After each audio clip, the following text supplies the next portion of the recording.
Across comic book history, fans have imagined countless battles between gods, monsters, and reality-breaking beings.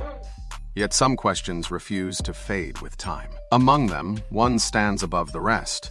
What happens when the highest authority of Marvel faces the highest authority of DC? This is not a simple versus debate. It is a challenge to the very idea of power itself, pushing the limits of how supremacy is defined in fiction. On one side stands the one above all, the ultimate source of existence in Marvel Comics. On the other stands the presence, the supreme will behind all creation in DC Comics. Each represents the absolute peak of their universe's hierarchy, existing beyond gods, concepts, and cosmic forces. These are not warriors trained for combat, or beings driven by conflict. They are the foundations upon which entire multiverses rest. When fans ask who is stronger, they are really asking which universe defines ultimate power more clearly. To answer that question, we must move beyond surface-level hype and understand what these entities truly represent at the deepest level of storytelling. The one above all, the absolute source of Marvel. The one above all is not portrayed as a ruler seated on a throne or a god demanding worship. He exists as the final truth of Marvel's reality. Every cosmic concept, every timeline, and every multiverse operates only because he allows it to exist. Marvel often presents him as calm, compassionate, and distant from conflict, because conflict itself exists far beneath his level. Beings such as eternity, infinity, death, and even the living tribunal are expressions of the system he designed. None of them stand above him. What makes the one above all truly overwhelming is not destruction, but effortlessness. He does not prove power through feats or battles. His authority is implied through silence. When he appears, stories stop escalating, because escalation itself becomes meaningless. Within Marvel continuity, there is no force that can override his will, no hidden layer above him, and no limit placed on his knowledge or control. The Presence, the final authority of DC. The Presence fills a similar role in DC, but his portrayal carries a distinctly different tone. He is not merely the creator of the DC multiverse, he is the will that sustains it. Angels, cosmic judges, and divine agents all draw their authority directly from him. The Spectre, one of the most terrifying forces in DC lore, acts solely as an extension of the Presence's judgment. When the Presence withdraws, chaos follows. When he asserts himself, reality aligns. DC's cosmology is known for its layered hierarchies, where power continually escalates. Yet, no matter how high those layers rise, they all ultimately terminate at the Presence. He is never challenged, defeated, or surpassed in canon. He represents the final word, the ultimate law that even the most powerful beings cannot disobey. When omnipotence meets omnipotence.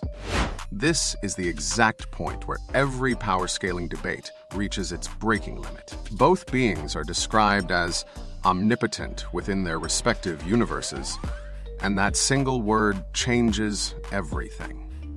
Omnipotence is not a scale, nor a level that can be climbed. It represents the complete absence of limitation.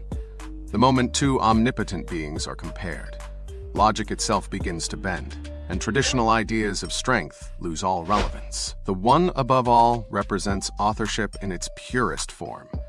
He is not merely part of reality.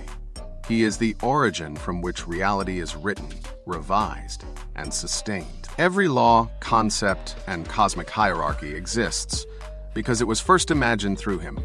Nothing in Marvel operates independently of his intent, and nothing exists outside the framework he defines. The Presence, by contrast, represents command and authority.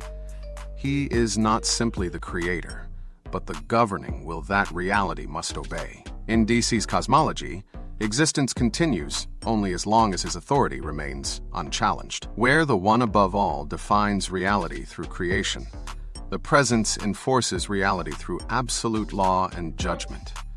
One shapes existence through intention and design. The other maintains existence through command and judgment. These are not opposing forces, but complementary interpretations of the same ultimate idea of supremacy. There is no official crossover that places one above the other. There is no canonical hierarchy that allows comparison. From a narrative perspective, both exist for the same reason: to end escalation. They are not meant to be challenged, surpassed, or defeated. They exist to define the final ceiling of power. At this level, strength is no longer measured by dominance, destruction, or victory. It is measured by purpose. Both entities serve as narrative boundaries, signaling the point where stories must stop escalating and meaning must take over. Beyond them, power does not grow louder. It becomes silent, absolute, and unquestionable. Final result: who is truly stronger? The final answer is clear, even if it disappoints those searching for a decisive winner. Neither is stronger than the other.